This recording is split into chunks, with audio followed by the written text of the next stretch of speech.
মুসলিম জাতি ধ্বংসের ইতিহাস আপনি পড়েছেন যে মুসলিমরা সারা পৃথিবী শাসন করেছে, সারা পৃথিবী। ভাবতে পারবে না কেন? শুধুমাত্র ইমানি শক্তি দ্বারা। আর কারণ কি নাই কেন? দেখুন প্রধান কারণ কি, এক নম্বর কারণ কি দেখুন, মুসলিম ধ্বংসের কারণ। প্রথম কারণই হচ্ছে এই ব্যক্তিরা আল্লাহর কাছে চায় শয়তানি মাধ্যম দিয়ে। কেন শয়তানি মাধ্যম দিয়ে? দেখুন রাসূল সাল্লাল্লাহু আলাইহি সাল্লাম বলছেন যে কোনো মৃত ব্যক্তি কারো উপকারও করতে পারে না, কারো ক্ষতিও করতে পারে না। রাসূল সাল্লাল্লাহু আলাইহি সাল্লাম এই কথা বলছেন। কোথায়? সহিহ বুখারীর মধ্যে দেখবেন বলছে যে একজন মৃত ব্যক্তি কারোর জন্য তিল পরিমাণ উপকারও করতে পারে না, ক্ষতিও করতে পারে না।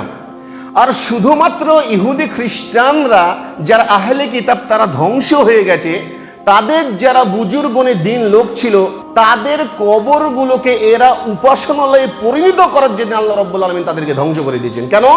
উপাসনালয়ে পরিণত করার জন্য আল্লাহ রাব্বুল আলামিন এই কথা রাসূল পাক সাল্লাল্লাহু আলাইহি সাল্লামের মাধ্যমে বলছেন। শুধু তারা এর কারণে ধ্বংস হয়ে গেছে। রাসূল সাল্লাল্লাহু আলাইহি সাল্লাম আরো বলছেন যে আমার উম্মতের মধ্যে ৭৩টা কাতার থাকবে। কার মধ্যে? শুধু আমার উম্মতের মধ্যে। এর মধ্যে ৭২ কাতার হবে জাহান্নামে। কেন? শুধুমাত্র এর কারণেই হবে যারা পথভ্রষ্ট এবং ধ্বংসপ্রাপ্ত। ভাবতে পারবেন না আমি যে আফসোস করছি, মসজিদ বানানোর দরকার কি আপনি বলুন? শুধু হয়তোবা আমি জানি না, আমি যখন 14 সালে এখানে খুতবা দিতে আসি তখন লোকের সমাগম ছিল এই জায়গায়, আজকে নাই কেন? এর কারণ কি জানেন? আপনাদের অবহেলার কারণে। সর্বপ্রথম এই মহলাতে যত দায়িত্বশীল লোক থাকবে তাদের কোনোদিন বলেছেন যে সালাতের জন্য আসো? একটা ব্যক্তি দাওয়াত দিয়েছেন এখানে? বলতে পারবেন সালাতের জন্য দাওয়াত দিয়েছেন? কাল কিয়ামতের ময়দান দিন আপনাকে ধরাবে, আল্লাহ রাব্বুল আলামিন বলবে তোকে আমি যে দায়িত্বটা দিয়েছিলাম তুই পালন করেছিস?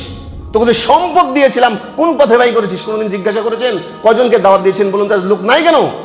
মুসলিম জাতি ধ্বংসের প্রধান কারণ হচ্ছে এটাই যে মানুষ শুধু শয়তানি মাধ্যম দিয়ে যায় আর সালাতের ধারো কাছে আসে না। রাসূল সাল্লাল্লাহু আলাইহি সাল্লাম বলেন সহিহ মুসলিমের হাদিস, বাইনাল আবদি ওয়া বাইনাল কুফরি তারকুস সালাত।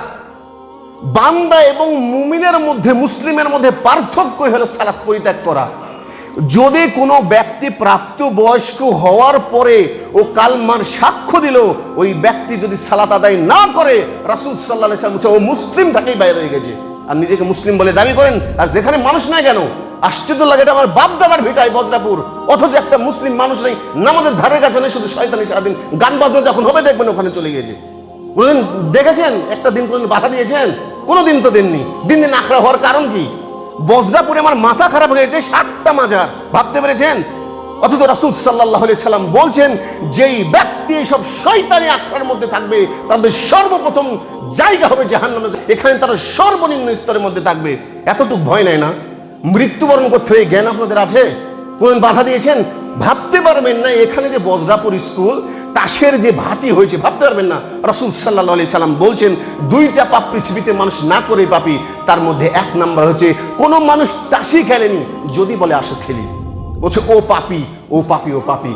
যে প্রথমে তাসের পাটি নিয়ে এসে ও পাপটা পাবে, ও তারপরে যে ব্যক্তি সে পাবে, তারপরে যত মানুষ ওই লোকের দেখে শিখবে তত মানুষের পাপের ভাগ তার ঘাড়ে যাবে। কোনোদিন বাধা দিয়েছেন গিয়ে? মাথা আমার হ্যাং হয়েছে যে বজ্রাপুর গ্রামে কোনোদিন শিরকের আখড়া ছিল না, আর মাঝারে গান বাজনা করে ওখানে আল্লাহর মাধ্যম দিয়েছেন। আপনি ভাবছেন যে আল্লাহ রাব্বুল আলামিন আপনাকে পার করে দেবেন? কোশ্চিন কালেও দেবেন না। দেখুন ইসলামটা কি সুন্দর ছিল। উমর ইবনে খাত্তাব রাদিয়াল্লাহু তাআলা আনহু ইসলামের 2য় খলিফা যখন জেরুজালেম তিনি জয় করলেন, তিনি এক সাওয়ারির পিঠে চড়ে আসছিলেন, তার একজন অনুসারী ছিল। যখন ওমর ইবনে খাত্তাব ওই উটের পিঠে চড়ছিলেন তখন ওই সাওয়ারি লাগাম ধরে টানছিলেন। তারপর ওই সাওয়ারি যখন পিঠে চড়ছিলেন ওমর ইবনে খাত্তাব লাগাম ধরে টানছিলেন। আস্তে আস্তে জেরুজালেমের যখন প্রবেশদ্বার, সেই সময় সাওয়ারি উপরে বসেছিল যে তার সঙ্গেই। তখন জনগণ মনে করছে এটা হচ্ছে ওমর ইবনে খাত্তাব। তারা দৌড়ে গেছেন, যাওয়ার পরে বলছে হে আমিরুল মুমিনিন, আপনি ওখান থেকে নেমে আসুন। তখন ওই সাওয়ারি বলছে আমি ওমর ইবনে খাত্তাব নই, ওমর ইবনে খাত্তাব হচ্ছে যে লাগাম ধরে টানছে। তখন বলছে আপনি অর্ধ পৃথিবীর শাসনকর্তা, অথচ আপনি লাগাম ধরে টানছেন মানে? তখন তিনি একটা কথা বলেছেন, আমরা ছিলাম আরবের মধ্যে বর্বর জাতি, ইসলাম দ্বারা আল্লাহ রাব্বুল আলামিন আমাদেরকে সম্মানিত করেছেন। কার দ্বারা? ইসলাম দ্বারা। যদি মানুষ অন্য কোনো উপায়ে ইসলাম ব্যতিরেকে যদি সম্মানিত হতে চায়, এই জাতিকে আল্লাহ রাব্বুল আলামিন এমনিতেই ধ্বংস করে দেবেন। সূরা লুকমানের মধ্যে যারা ঠাট্টা বিদ্রুপ সহকারে গান বাজনা করে আল্লাহ রাব্বুল আলামিন বলছেন এদের জন্য রয়েছে অপমানজনক শাস্তি। অথচ আপনি মনে করেন আপনি মুসলিম হয়ে বসে আছেন। কখনো না। ওই মিথ্যা কথা বাদ দিন, আবেগ দিয়ে কোনোদিন ধর্ম চলে না। আপনার এখানকার এক ছেলেকে আমি জিজ্ঞাসা করছি, তুমি সালাত পড়ো? সালাত না পড়লে আমার ইমান ঠিক আছে। অথচ রাসূল সাল্লাল্লাহু আলাইহি ওয়াসাল্লাম মুসলিমই নাই, সে মান তারাকা সালাতা মুতাআম্মিদান ফাকাদ কাফারা। যে ব্যক্তি ইচ্ছাকৃতভাবে এক ওয়াক্ত সালাত ছেড়ে দিল, সে কাফেরে পরিণত হয়ে গেল। সাহাবে কেরামদের যুগে কোনোদিন ভাবতেন না, যেই ব্যক্তি সুদ খেয়েছে ভাবতেন না যে মুসলিম থেকে বাইরে হয়ে গেছে। একটা মানুষকে হত্যা করা হচ্ছে, সেই ব্যক্তি কোনোদিন ভাবেনি যে ইসলাম থেকে বাইরে হয়ে গেছে। যদি একজন প্রাপ্ত বয়স্ক মানুষ ইচ্ছাকৃতভাবে এক ওয়াক্ত সালাত ছেড়ে দিয়েছে, ভাবছে ইসলাম থেকেই বাইরে হয়ে গেছে, ভাবতে পেরেছেন? আর বলেন যে আমার ইমান ঠিক আছে, শয়তানি করার জায়গা পান না। না, রাসূল সাল্লাল্লাহু আলাইহি ওয়াসাল্লাম মৃত্যু শেষ পর্যায়ে তখন বলছেন আসসালাত আসসালাত, হে আমার উম্মতরা নামাজটা কখনো ছেড়ে দিও না। অথচ মসজিদে একটা লোক নাই। সত্যি এটা আমার জন্য আফসোস, যেই বজরাপুর পূর্ব পাড়াতে একটা সালাফি মসজিদ হয়ে আহলে হাদিস হানাফি হোক আমার সমস্যা নেই, এই এক কাতা দেড় কাতার মানুষ হয় না। দুঃখজনক বিষয় হচ্ছে এগুলো, বুঝলেন? লজ্জা লাগা উচিত যারা দায়িত্বশীল আছে। কোনদিন বলেছেন হয়তো কি বলে তোর খেয়ে মানুষের, আপনি বলুক আপনাকে, রাসূল সাল্লাল্লাহু আলাইহি ওয়াসাল্লামের পর্যায়ে আপনি গেছেন কোনোদিন?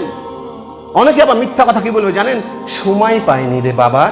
এক তুল্য মিথ্যা কথা পৃথিবীর বুকে কোনোদিনও হতে পারে না। বলে সময় পায় না। না, এই লোকগুলো আমি দেখেছি একদিন সে শুধু মসজিদ আজান দিয়ে সালাত আদায় করে চলে যায়। এত তো লজ্জা থাকা উচিত। মসজিদ বাদ দিয়ে দেন, ভাইকে মাথার তৈরি করেন। আসপন্থে লোকের জুমার দিনে সালাতের লোক নাই, আমার মাথা হয়ে গেছে। আর বলছেন যে আমরা মুসলিম হিসেবে দাবি করেন।